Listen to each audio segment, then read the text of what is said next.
नमस्कार दोस्तों, स्वागत है आपका मेरे आज के नार्सिसिस्ट सीरीज के एक और नए वीडियो में। मेरा नाम है राजीव, ये है राजीव कोचर लाइफ मंत्रा। दोस्तों, आज का जो टॉपिक है ना, अब टॉपिक थोड़े एडवांस होते जाएंगे। पहले क्या था, बेसिक टॉपिक्स चल रहे थे नार्सिसिस्ट के कि कैसे घर पे कैसे रहता है, क्या करता है, क्या नहीं करता है, आपकी लाइफ में किस तरीके से दखल देता है, वो सब चल रहे थे। अब थोड़े टॉपिक एडवांस होते चले जाएंगे विद टाइम, क्योंकि टॉपिक्स बहुत सारे हैं, हज़ारों लाखों टॉपिक हैं, तो टॉपिक थोड़े एडवांस साइड पे जाएंगे, जिससे आपको और क्लैरिटी मिलेगी आपकी ज़िंदगी में।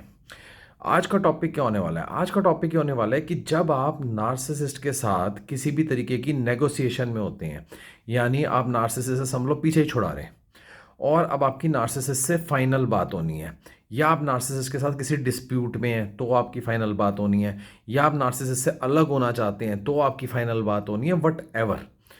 जब आप ये कर रहे होते हैं तो नार्सिसिस्ट के चेले और चपाटे ये आपके पास बारी बारी से आते हैं। सबसे बड़ा उसूल होता है, जब आपको नार्सिसिस्ट पे जीत हासिल करनी है तो फेस टू फेस टॉक होगी नार्सिसिस्ट से। नार्सिसिस्ट खुद बीच में ना आके खुद अपनी क्रेडिबिलिटी को पीछे रखता है, खुद सामने नहीं आता है, आपके पास अपने चेले चपाटे या समझ लो फ्लाइंग मंकीज, इनको आपके पास भेजता है। वो आपके पास आ आके आपसे बात करते हैं, आपसे सारी डिटेल्स लेते हैं, और वही डिटेल एग्जैक्ट जाके नार्सिसिस्ट को बताते हैं, जिससे नार्सिसिस्ट एजुकेट होता है। जब ना जो है आपके जब आपको समझ लो नार्सिसिस्ट से किसी भी तरीके की आपकी बातचीत फाइनल बातचीत होनी है जो लटके जा रही है, क्योंकि बार बार आपसे मिलने कोई ना कोई एक ऐसा इंसान आ जाता है जो नार्सिसिस्ट का या तो फ्लाइंग मंकी है या उसका चेला चपाटा है, और आप हर बार हर किसी से बात कर रहे हैं, हर किसी से डील कर रहे हैं, हर किसी को कहानियां सुना रहे हैं, हर किसी को डिटेल बता रहे हैं, तो आप समझ लो आप नार्सिसिस्ट को एजुकेट कर रहे हो।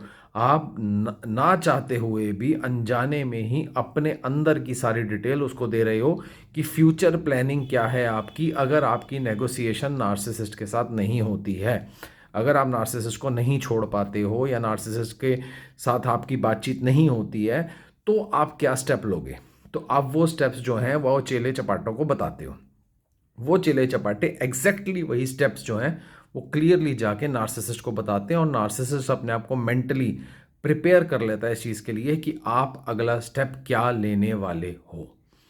देखो, एक बात समझ के देखो अपनी लाइफ में, नार्सिसिस्ट को आप ऐसे ही काबू नहीं कर सकते हो। देखो, मैं आपको जोश भरता हूँ आपके अंदर, समझाता हूँ आपको, लेकिन आपको ये समझना पड़ेगा कि आप एक ऐसे इंसान से डील कर रहे हैं जिसका दिन रात सुबह शाम काम है मैन्युपुलेशन करना।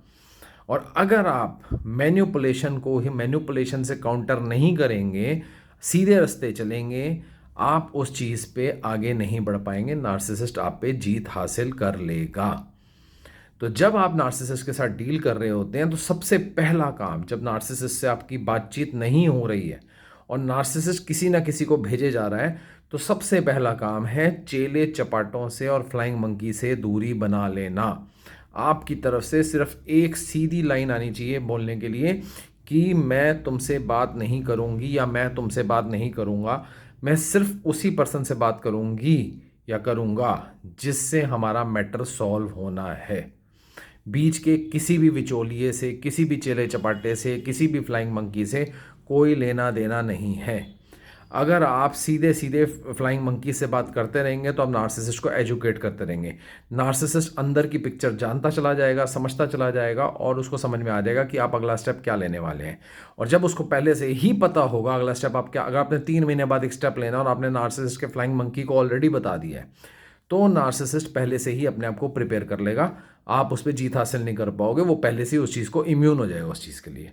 नार्सिसिस्ट को हमेशा अचानक ही सरप्राइज दिया जाता है कि ले बेटा अब ये हुआ, तो उस चीज़ के लिए। और अब नार्सिसिस्ट से बात हो रही है तो बीच में इन चेले चपाटे या फ्लाइंग मंकियों की क्या ज़रूरत है।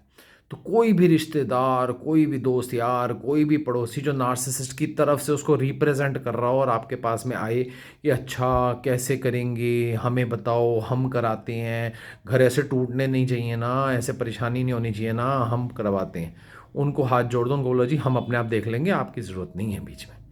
क्योंकि अगर आप उनको एंटरटेन करते हैं, जब आपकी नार्सिसिस्ट से फाइनल बातचीत होनी है और नार्सिसिस्ट आपसे फाइनल बातचीत नहीं कर रहा है, तो समझ लो नार्सिसिस्ट आपके पास उन फ्लाइंग मंकीज़ को भेज रहा है। और जब आप उन फ्लाइंग मंकी से बार बार बार बार बार बार अपना समझ के, ये समझ के, वो समझ के बात करते हैं, तो आप नुकसान में ही रहते हैं। तो आपको टोटली इन चेले चपाटे और फ्लाइंग मंकी को इग्नोर करना पड़ेगा, टोटली इग्नोर। हमें बात करनी नहीं है। और हम बात करेंगे सिर्फ मेन पर्सन से, जो कि वो नार्सिसिस्ट है, जो कि वो बात नहीं करने आएगा जब तक वो दबाव में नहीं आएगा। दबाव तो आप जो भी अपने तरफ से अपनी लाइफ में लीगल एक्शन ले रहे हैं, या अपनी लाइफ में जो भी कुछ भी, चाहे आप अपने साइड से ही उसको इग्नोर करके भी कर रहे हैं, दबाव बना रहे हैं, उस दबाव में वो आपसे बात करेगा। और जब भी बात करनी है नार्सिसिस्ट से, कभी भी अकेले में बात मत कीजिए। जब भी बात करनी है, go to some public places, वहाँ पे बात कीजिए, क्योंकि वहाँ पे क्लैरिटी से आप उससे बैठ के बात कर सकते हैं। अकेले में बात करेंगे, वो दोबारा आपको मैनिपुलेट करेगा। तो नार्सिसिस्ट से जब भी बात होनी है, फेस टू फेस बात होनी है। बीच के जितने भी चेले चपाटे हैं, इनको साइड कर दो, नहीं तो ये आपको आगे बढ़ने नहीं देंगे। ये आपको खींच के वापस वहीं ले जाएंगे जहाँ पे नार्सिसिस्ट आपका परेशान करता ही रहेगा। और ज़्यादा जानना चाहते हैं, और ज़्यादा समझना चाहते हैं, अपने आपको स्ट्रांग बनाना चाहते हैं, नार्सिसिस्ट की आंखों में आंखें डाल के देखना चाहते हैं, डरना नहीं चाहते हैं, नीचे दिए नंबर पे व्हाट्सएप कीजिए, मेरे साथ 1 घंटा बात कीजिए। ये बात ऑनलाइन फेस टू फेस होगी, और ये मीटिंग फ्री नहीं होगी, ये पेड मीटिंग होगी। तो जो सीरियसली मुझसे बात करना चाहते हैं, वो आएँ और मुझसे बात करें।